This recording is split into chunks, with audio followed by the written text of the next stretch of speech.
Hi అండి. నమస్తే. Welcome back to our channel. ఇవాళ మన ఛానల్‌లో మీరు చూడబోతున్న రెసిపీ వచ్చేసి బనానా చిప్స్.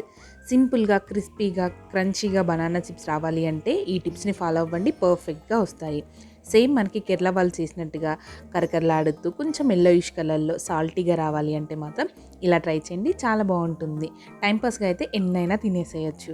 అలాంటి ఈ బనానా చిప్స్ రెసిపీని ఇప్పుడు మనం చూద్దాం. దానికన్నా ముందు ఇప్పటివరకు మన ఛానల్ ఎవరైనా ఫస్ట్ టైం కనుక చూసినట్టయితే తప్పకుండా సబ్స్క్రైబ్ చేయండి. పక్కన ఉన్న బెల్ ఐకాన్ అయితే ఖచ్చితంగా ప్రెస్ చేయండి. ఈ చిప్స్ కోసము నేను 2 పచ్చి అరటికాయలను తీసుకుంటున్నాను. వీటిపైన ఉండే ఈ గ్రీన్ కలర్ పొట్టును మొత్తం కూడా తీసేసుకోండి. నైఫ్‌తో కానీ లేదా పీలర్‌తో కానీ ఎలాగైనా పర్లేదు. మీకు ఎలా వీలైతే అలా పైన ఉండే పొట్టు మొత్తానిగా పోయేలా తీసేసుకోవాలి. ఫ్రెష్‌గా తెంపుకున్న అరటికాయలైతే కొంచెం మనకి స్కిన్ ఊడడానికి కష్టంగా ఉంటుంది. మనం ఇలా నైఫ్‌తో హెడ్జెస్‌ని మొత్తంగా కట్ చేసుకొని మధ్యలో ఉండే స్కిన్ మొత్తాన్ని కూడా తీసేసుకుంటే ఈజీగా వచ్చేస్తుంది. ఇలా స్కిన్ మొత్తం తీసేస్తే బనానా మనకి కొంచెం కలర్ చేంజ్ అయితే అవుతుంది. ఇప్పుడు దీన్ని స్లైసెస్‌గా చేసుకొని వాటర్‌లో వేసుకొని వాష్ చేసుకుంటే పైన ఉండే జిడ్డుతనం మొత్తం కూడా పోతుంది. ఇలా మనకి పొటాటో స్లైసర్ ఉంటుంది కదా! దాంతో మనం సన్నగా స్లైస్ చేసుకోండి. మరీ సన్నగా కాకుండా అలానే మరీ లావుగా కాకుండా చూపించిన విధంగా ఈ సైజులో స్లైసెస్‌గా చేసుకోండి. ఇలాగే మిగతా బనానా మొత్తాన్ని కూడా స్లైసెస్‌గా చేసుకోండి.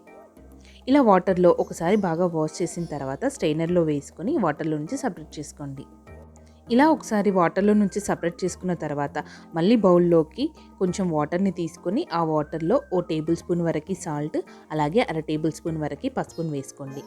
ఈ పసుపు, సాల్ట్ 2 వేయడం వలన బనానాలు పైన ఉండే కొంచెం మనకి కలర్ చేంజ్ అయిపోయింది కదా! ఆ కలర్ మొత్తం కూడా పోయి వైట్‌గా అయిపోతాయి. ఇలా చేత్తో కొంచెం నెమ్మదిగా విరిగిపోకుండా నీట్‌గా కలుపుకోండి.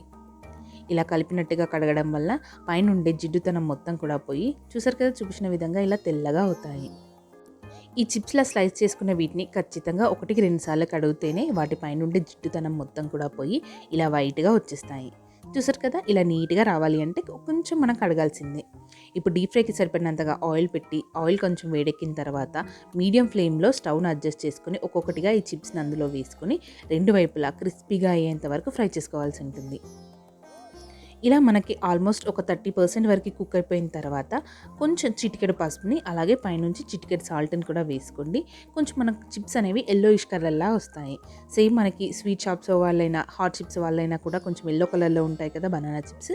అందుకే కొంచెం పసుపుని అలాగే సాల్ట్‌ని వేసుకొని ఇలా కొంచెం చెక్ చేసుకోండి. మనకి కొంచెం క్రంచీగా, క్రిస్పీనెస్‌గా అనిపించినప్పుడు ఆయిల్‌లో నుంచి సెపరేట్ చేసుకుంటే సరిపోతుంది. ఇవి మనకి ఆయిల్‌లో కంప్లీట్‌గా క్రిస్పీగా అయ్యేంత వరకు ఫ్రై అవ్వడానికి కొంచెం టైం అయితే పడుతుంది. కానీ మీడియం టు లో ఫ్లేమ్‌లో మాత్రమే పెట్టుకొని ఫ్రై చేసుకోవాలి. అదే మనం హై ఫ్లేమ్‌లో పెట్టుకున్నట్టయితే అంత క్రిస్పీగా అవ్వవు. తొందరగా మాడిపోతాయి కూడా.